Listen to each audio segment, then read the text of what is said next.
Here's another video for the lecture Intro PDE.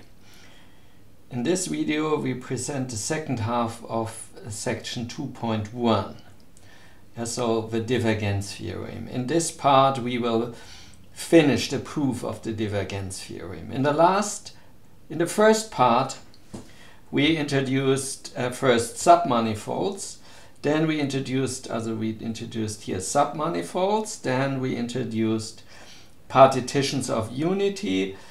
We defined the integral and showed that this integral is independent of the choices. Now we want to come to the divergence theorem. In the divergence theorem we have open subsets omega Mrn, open. And we assume and bounded. And we assume that d omega is a n-1 dimensional submanifold. So this means the boundary is covered by open subsets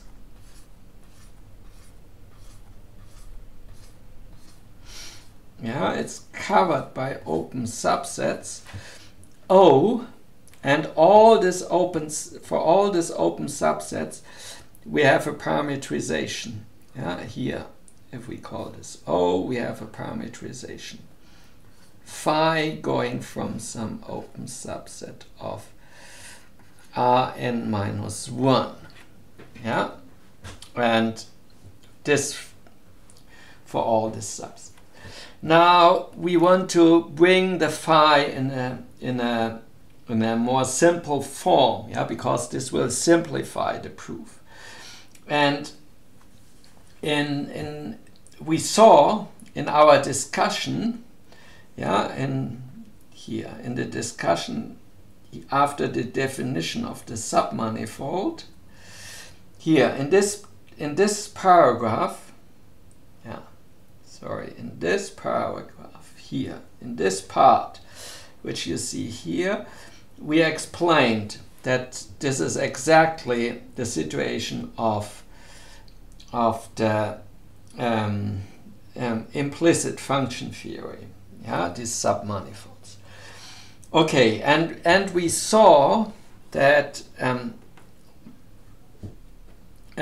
we can bring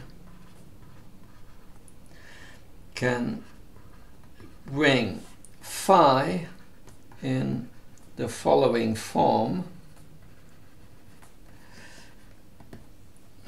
Phi is equal to some rotation composed with and then some map which is which is in the first component 1 and in the last component some map G. So where here O is a rotation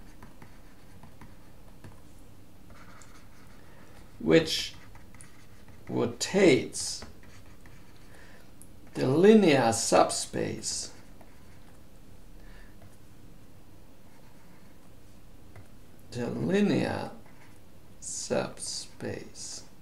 capital V to Rn-1, which is of course the same as R, or isomorphic cross 0, sitting in Rn, to this linear subspace. So we fix the last coordinate to 0, then we have Rn-1 is an n-1 dimensional subspace. Okay, and of course any n-1 dimensional subspace may be rotated to this subspace. And then this is of the form by the implicit function theorem we know, and G is a map from U going to R, C1 map. Right?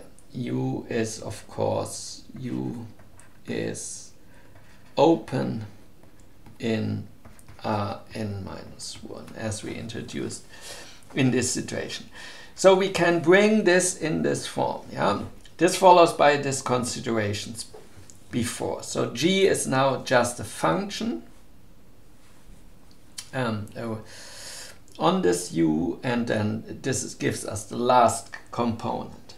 Okay, so now we have that phi is of this form. Okay, and now we want to calculate the corresponding expression, yeah, in the definition of the integral over this submanifold. Yeah, let's calculate the integral over this submanifold. Yeah, then also phi prime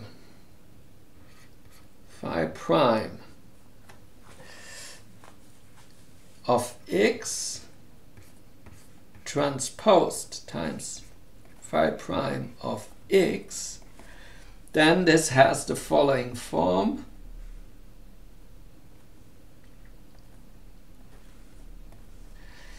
Then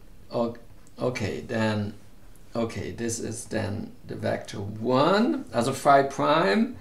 The derivative of the identity is, of course, the of a linear map is the linear map itself. The derivative of D is the vector, the gradient. We consider here the vector, the gradient, always as a column vector. Yeah, because we want to consider all vectors as column vectors. Okay, then we have the transposed of O, and then we have 1 and here D transposed. Now this is a row vector G of x, so it looks like this, and O is orthogonal, yeah, since it's a rotation, and this means O transposed O is 1, is the unity matrix. So this goes away, and then we get 1 plus gradient of G of x square. Yeah, and now the determinant of this matrix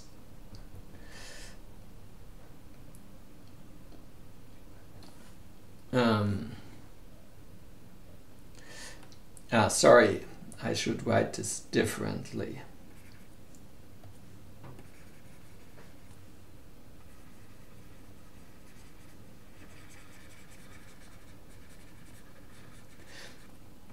Okay, so this, I should write this as column vector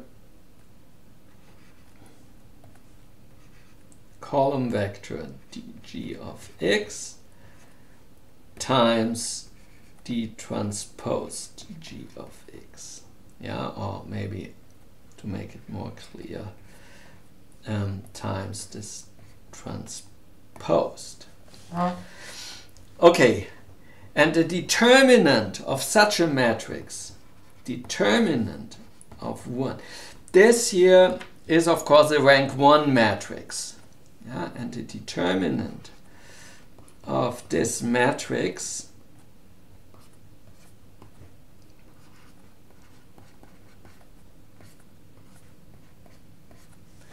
what is the determinant? One sees that this matrix is a linear mapping. Yeah, also this linear map, this is 1 on the orthogonal complement of this vector, and on this vector, for this vector, it's just a multiplication with this times this. Yeah, so it's an n this is a K by K matrix, yeah? K cross K matrix. And on the orthogonal complement of this part, it's 1. So we have a submatrix, so K minus 1 times K minus 1, where it's 1, a subspace. And on this subspace, it's just a multiplication by the scalar product of this with this. So the determinant is just equal to we have K minus 1 eigenvalues 1 times this eigenvalue. And this eigenvalue is just this square. On this subspace, the eigenvalue is 1 plus this square. So the determinant is really this number, yeah, which is of course larger than 1. And so the square root of the determinant is well defined. Okay, so we obtain this. Now we want to determine the orthogonal. Yeah, what is the normal? Okay, this is this factor. Now we calculated this factor, and now we want to calculate the normal. Yeah, the tangent plane at phi of x, so in this point x comma g of x is the image of the kernel of the derivative of this map, as we explained, yeah? And the image, we have to rotate it, so by O. So this means the vector orthogonal to this is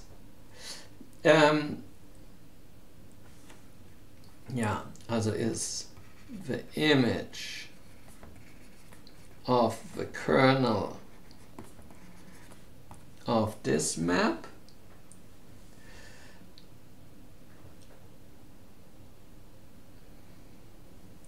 x set going over, yeah, we defined that this z minus g of x, yeah, okay, so, and then this we can describe by the gradient.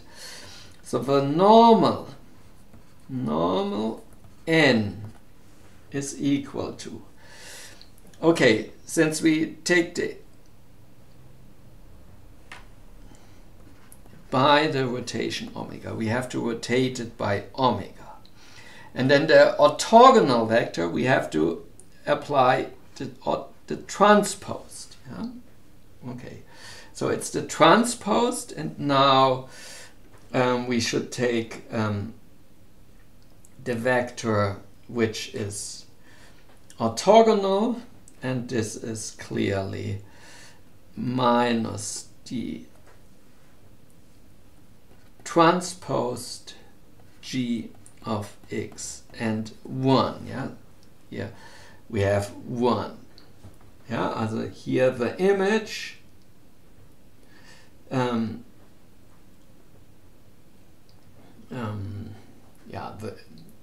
if we calculate the kernel, then we obtain 1 and gradient, so this is of course orthogonal to the vector minus gradient times 1. Yeah, this is orthogonal to this. And yeah, okay, and then we see that this is orthogonal. And now we want to normalize. Yeah, the normal should be normalized. So the length of this vector is of course square root of 1 gradient of g of x square. Yeah, this is then, now this is normalized. Okay, and since the last entry is 1, yeah, it points outwards, outwards of O of the following set, O of now y set in U cross AB with the property that set is smaller than G of Z.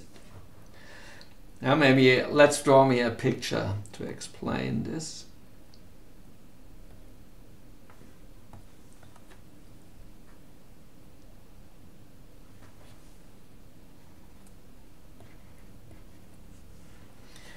So we have if we choose, we have here our set omega, and here we choose a point, and we describe this by a graph on this function. No, sorry, because we want to make it as a graph over the last component.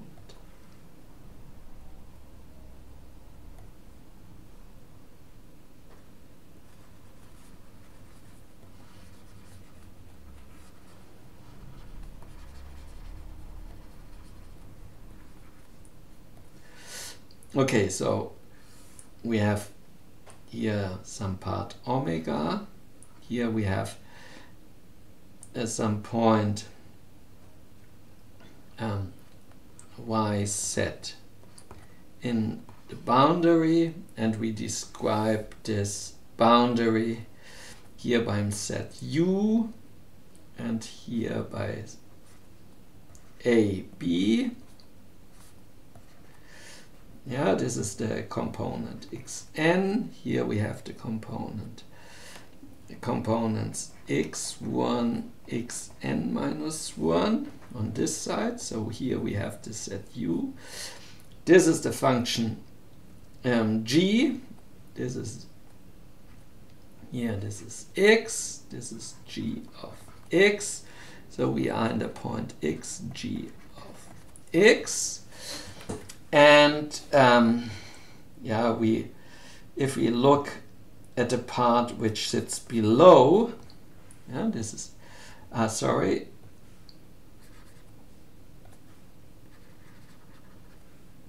only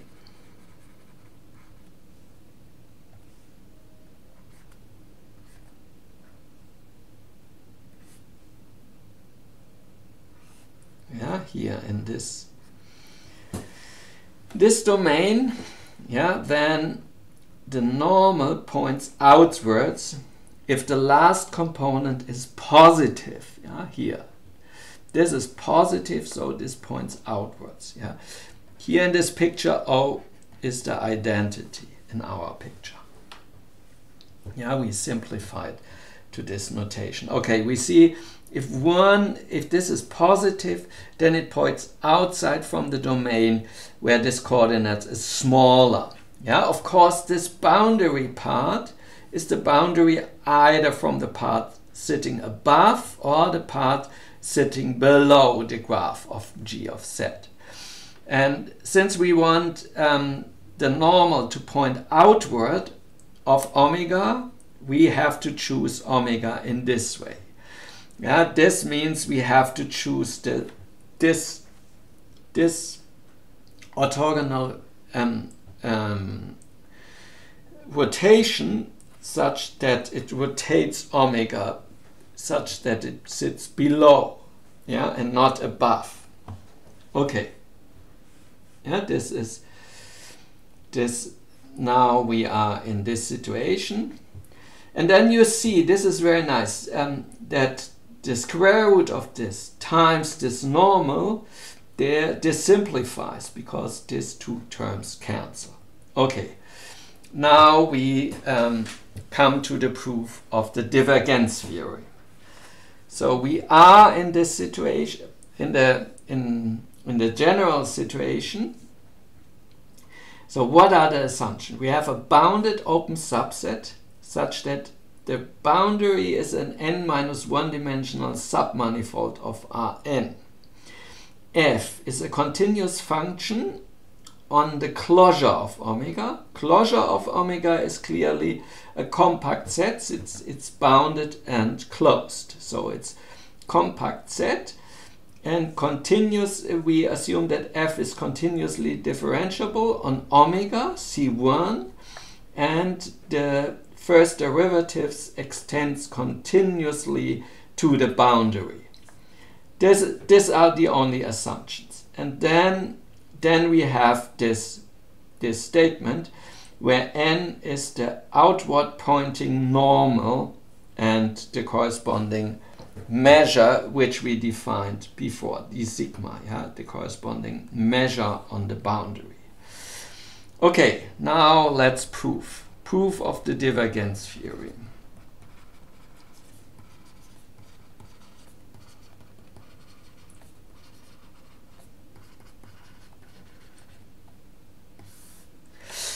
Okay, choose a covering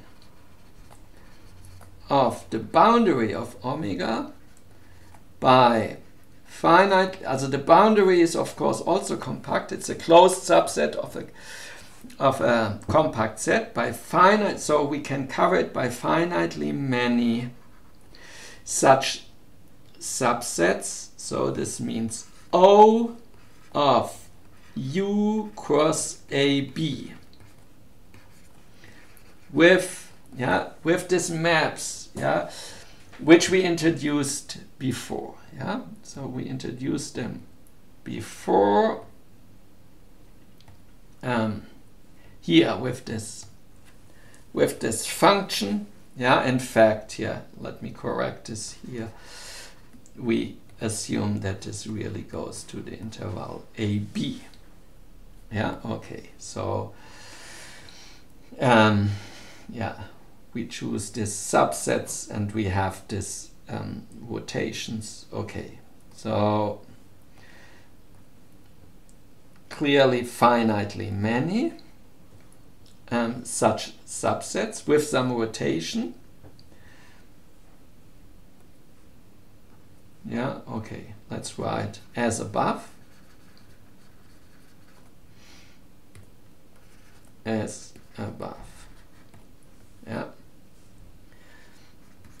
Then omega bar is covered by omega and the open sets of the form U cross AB.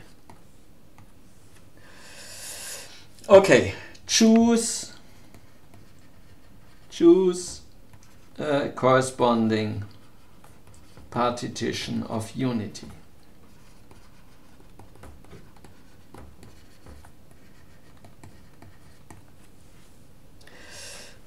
Okay, now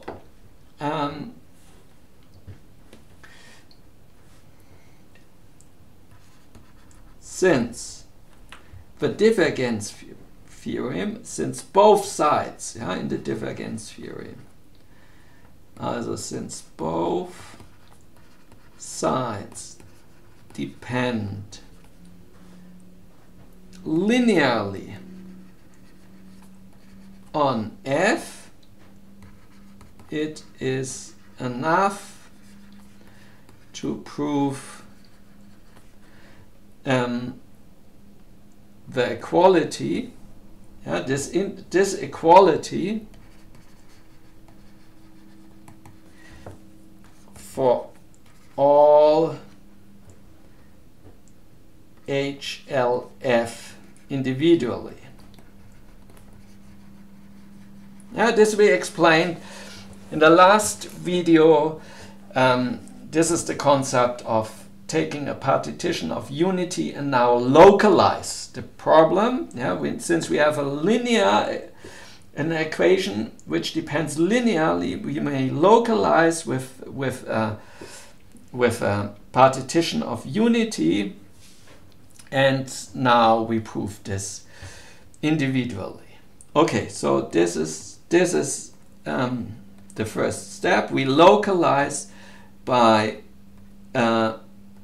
partition of unity. Now there are several cases. Also, now we consider the following cases. Two cases. First, HLF, also in the future I only write F instead of HLF, but you should keep in mind these are now the localized functions. F has compact support in omega.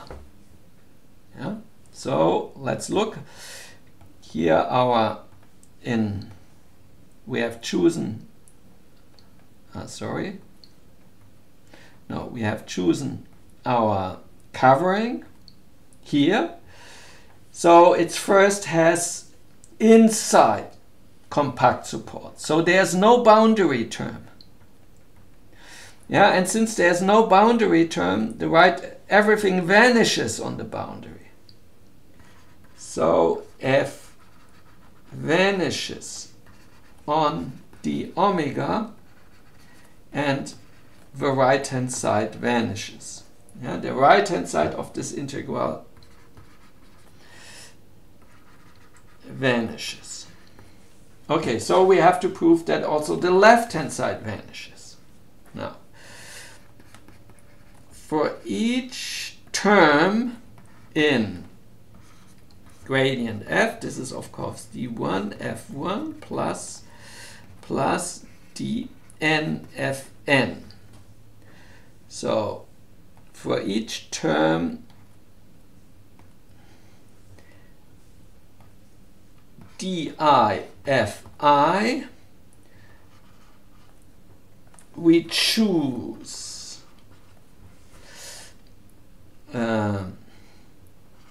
a Cartesian product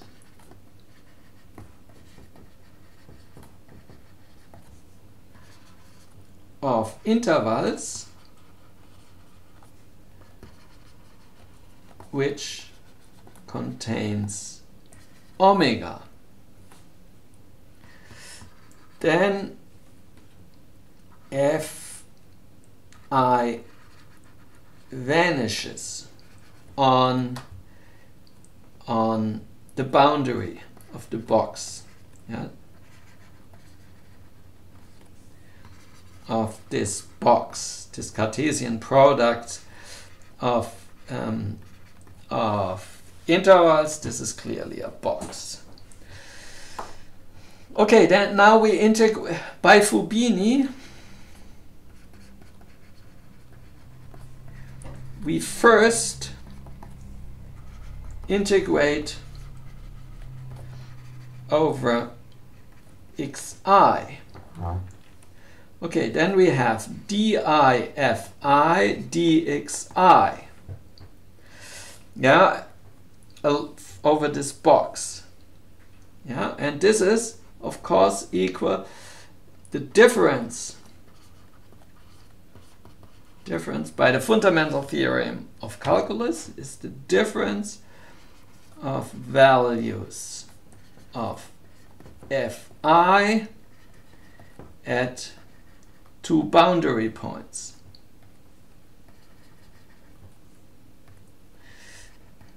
At two boundary points of the box. So it vanishes. Yeah. This proves the first case. This proves the first case. Yeah, in the first case that we had no boundary. Okay, now comes the second case. Second case,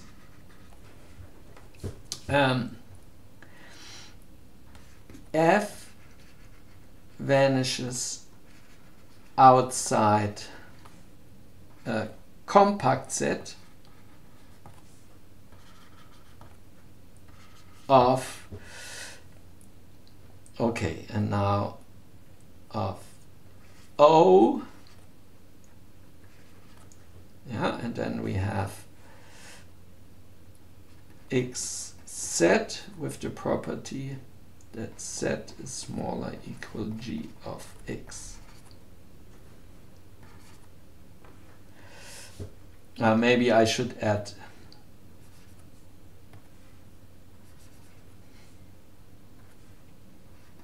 also in,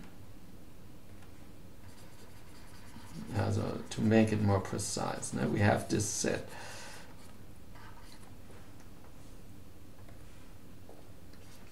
So we have U cross AB, yeah, where we have z smaller equal G of X.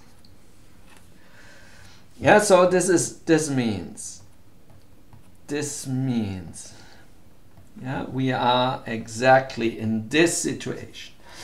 So we have here, it's a function, so we have here a boundary part, yeah, and but we have a compact subset sitting here. So this compact subset has boundary points. Yeah?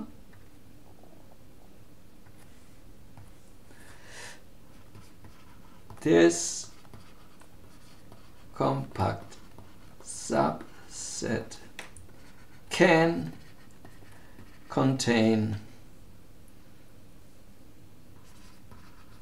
points in d omega intersecting with this set here, x set. Now I don't write, yeah, so this set here, but no points in O of the boundary of U cross AB.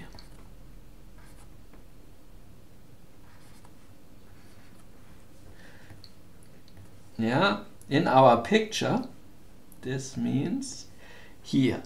It may contain here boundary points, but not here. Not boundary points. Yeah, in the, okay. So now how we continue. Now we first want to get rid of this O. Also, for this we make the following observation. Yeah, we observe. Okay, now we replace. Yeah, the coordinates x by OX. X going to f of x by x going of O inverse or O transport composed of f composed of O. Yeah, of x. Yeah, and this is of course O transpose f of OX. Yeah, okay. Yeah, okay, here this is of course, since we replaced x by OX, so we should write here OX. The normal, we replaced n, x going by n of x by, in the same procedure, O transposed normal of O of x, x going to this. Yeah, and so this means here we get this normal, and then of course omega by also if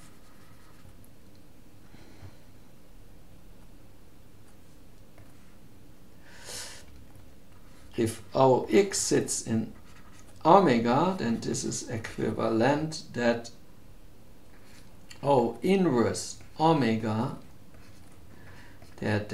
so we replace omega by O inverse omega.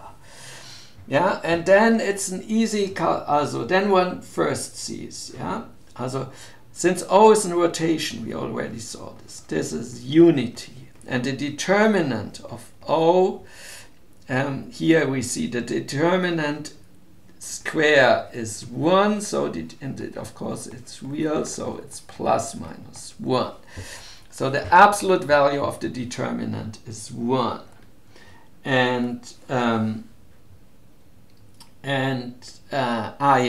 the divergence. Now if we take the nabla of OF composed with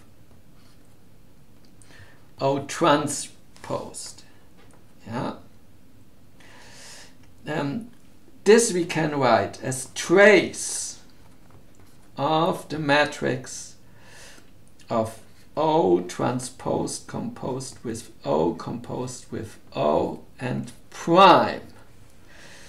And the prime, then it's an n by n matrix, take the trace, then this is exactly the divergence. Yeah, we take from the first component, the first derivative, and so on. So this is the trace of the derivative. Now by the chain rule, yeah, this is the trace of O transposed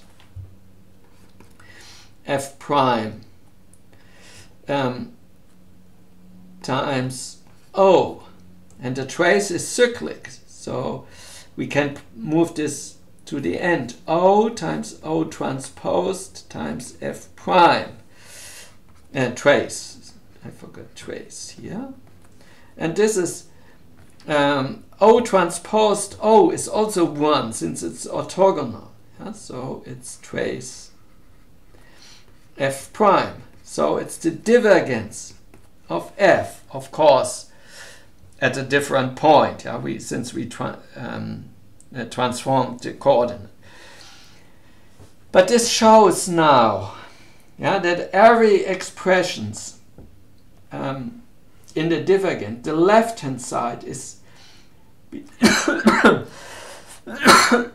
does not change, yeah, since by the Jacobi's transformation formula this does not change, and by the Jacobian transformation the measure does not change, yeah. And what is with if we have O transposed of F times O transposed N, yeah, since this is of course orthogonal, this is the same as F times N. Okay, and in this way we see that both sides do not change, yeah? So this means we can get rid of the O, yeah, by changing our coordinates.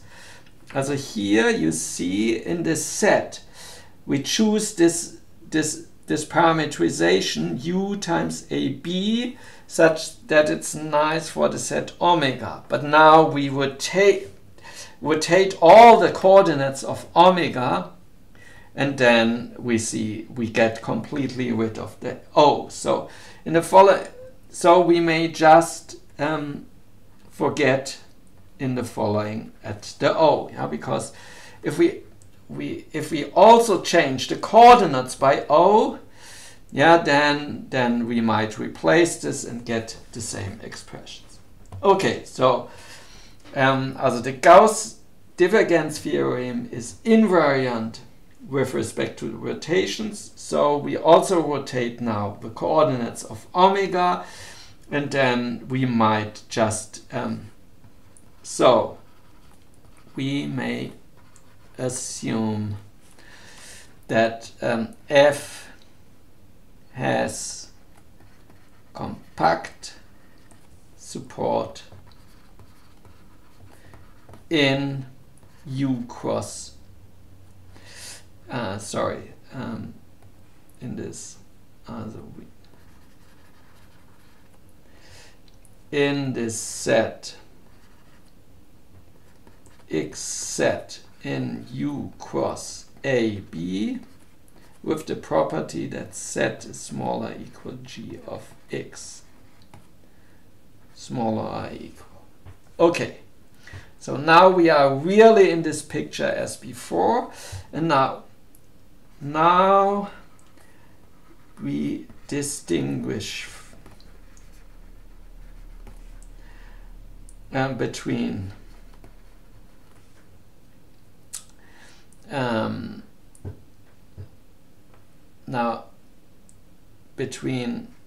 the terms DIFI, for I smaller than n and for I equals n. Okay, let's first consider the case. First, we consider the case now that I is smaller than n. Okay, and then we see the following here. Then we define this function. Okay, f now extends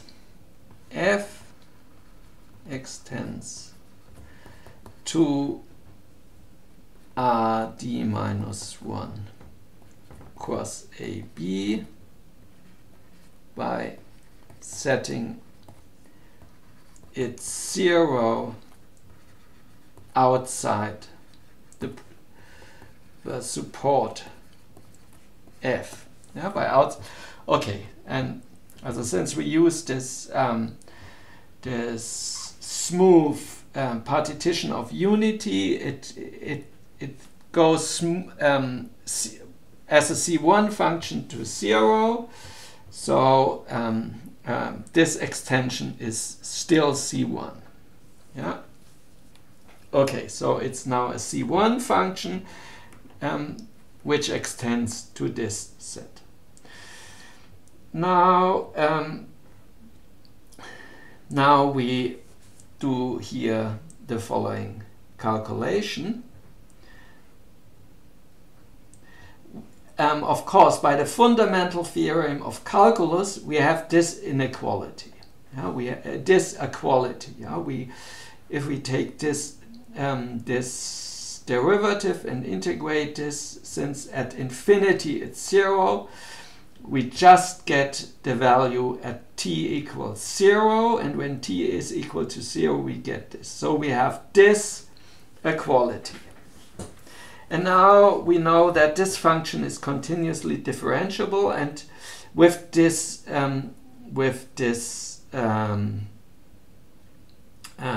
derivatives, and now the derivative with respect to y is of course by the fundamental theorem of calculus, it's just the evaluation here. If we take the derivative for the upper border, then it's just this. So this function here, this vanishes outside a compact subset of U. Since f vanishes outside a compact subset of U cross AB. So then this clearly vanishes. G is of course inside of AB. So since f vanishes outside a compact subset of U cross AB,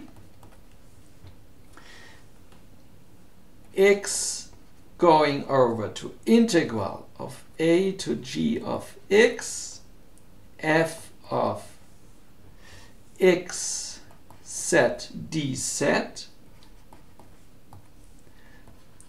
vanishes outside a compact subset of U. U is of course k minus 1 dimensional. Now apply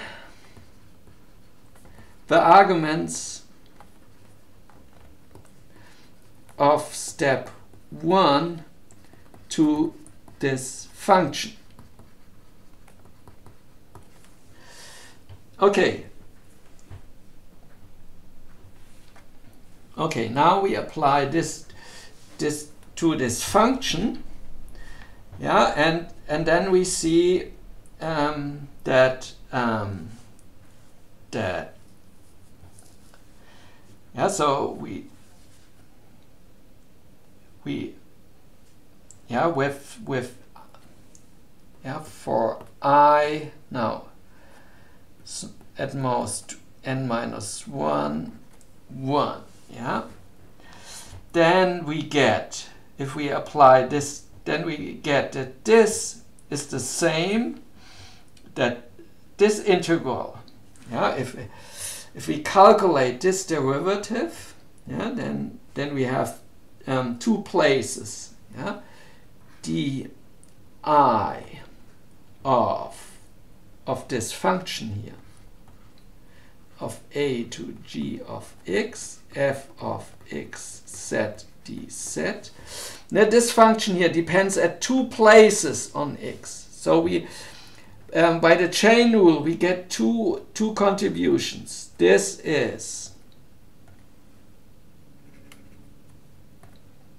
we have two. First, we get dig of x, the derivative, times f of, and then we have to evaluate z, yeah, x comma g of x. This is the first term, and the second term we get is plus integral of a to g of x di of f on x z dz. Yeah, and since this is now 0, since we apply this, if we have a function with compact support, then if we take now the integral over u of such a function, then this vanishes. So this integral here, yeah, is the same as the integral, yeah, of over u of these two terms together vanish. Yeah, so the sum of these two terms integrated over u vanishes. So we get that this is equal to this. Yeah, so this term we express in terms of this term. And now if we look at what we have to prove, then we see that this is exactly the equation which we need in this case, yeah, because we calculated the normal. Yeah, the normal is, what is the normal in our situation? The normal, yeah, we calculated the normal before.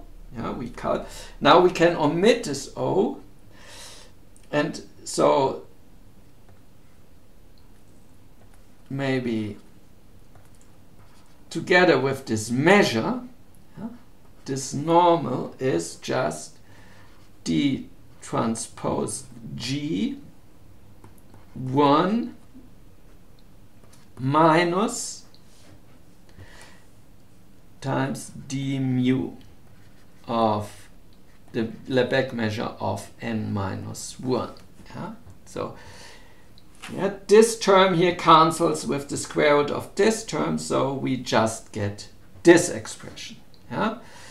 So you see, if the ith component is just, we just get this expression, and if we integrate this over u, then we get this expression with a minus, and this is the same as this expression, and this is exactly what we get on the right hand side, yeah, for the divergence theorem. Yeah, this is here the fi, yeah, f is the function fi in this situation. So we have exactly this. Now it remains to consider I equals n. Yeah, and for I equals n, then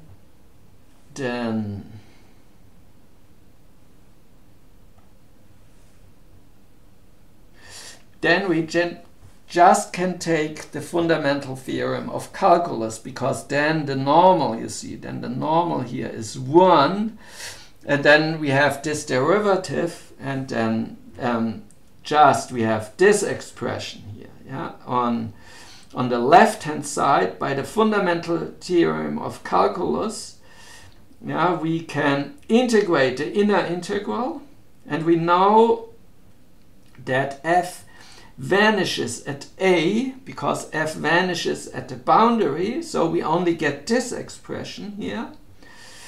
And this is just by definition of n, since the last component is 1, this is this. So this proves,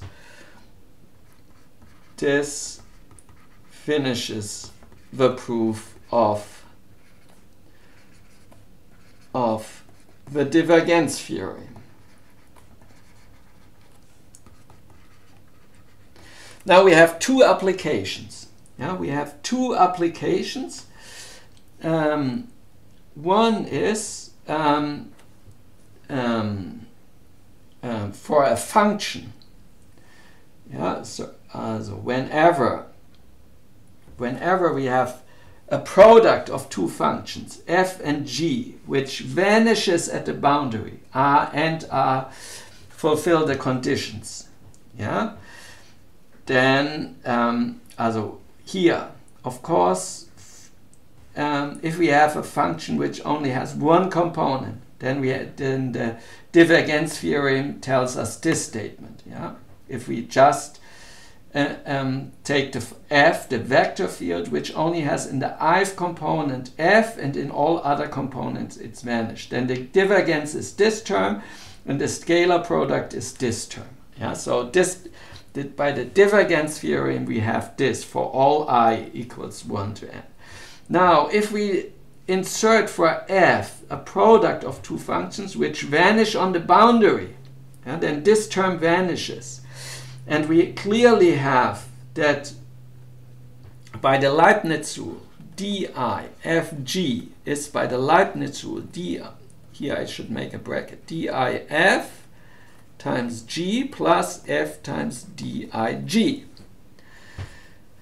So if the product vanishes at the boundary, then we get by the divergence theorem this theorem, yeah, this statement here. Then this vanishes, the sum over the integrals over omega of this two vanish, so we get this expression. So this means if we have a product of a one partial derivative with another function, then we can move this derivative to the other function with a minus. Yeah, and if we apply this several times, then we get this statement. And yeah, this is the first application. This is called now integration by parts. And we have another very useful application of the divergence theorem, namely now we can explain what does it mean, what is a conservation law. Conservation law. Yeah, we saw that a conservation law, this we already saw in the last section, that we may formulate it in this way. So u dot of xt plus divergence of f of u of xt is 0. Yeah, and now if we look for the integral of u of xt over some domain omega, which obeys the condition of the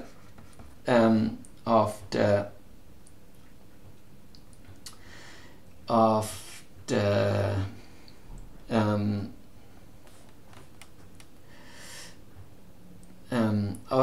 divergence theorem. Yeah? Then we may calculate this. This is, of course, yeah, we can put this in by if this is continuously differentiable, then we get u dot of xt.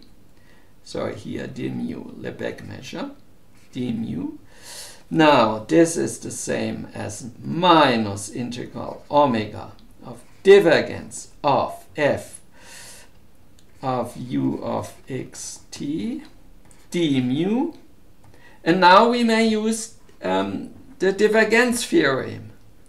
So this is minus integral over the boundary of f of u of xt times normals times d sigma. And this term we interpret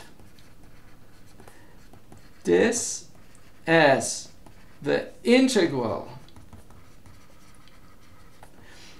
over the flux of the, the integral of the flux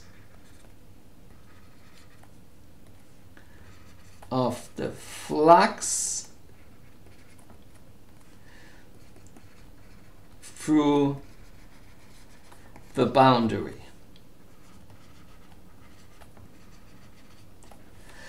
Yeah, so this equation tells us that this integral can only change if there is some flux through the boundary. So if this quantity u flows through the boundary, yeah, because this is the scalar product of some vector which should be interpreted as some describing the flow, how the corresponding density flows. So u is a density and f of u is the flow of the density, yeah, the current, how this density changes. And then we take the scalar product with the normal, and this all together gives us the flux through the boundary. So this means the integral over the density, so the total amount which is contained in some domain omega, can only change by flowing through the boundary, yeah, of the corresponding current. So this means this is equal to the flux. Okay, so this is the interpretation of the conservation law. So this finishes the section today. What we have done today, we have done we prepared the divergence theorem, yeah, by introducing the special subsets. Then we proved the divergence theorem, and finally we had two applications, namely we showed what means integration by parts. This we will apply very often, and we interpreted the conservation law. We saw how the conservation law, in which sense there is what is conserved, what conserved quantity is described by a conservation law. Thank you.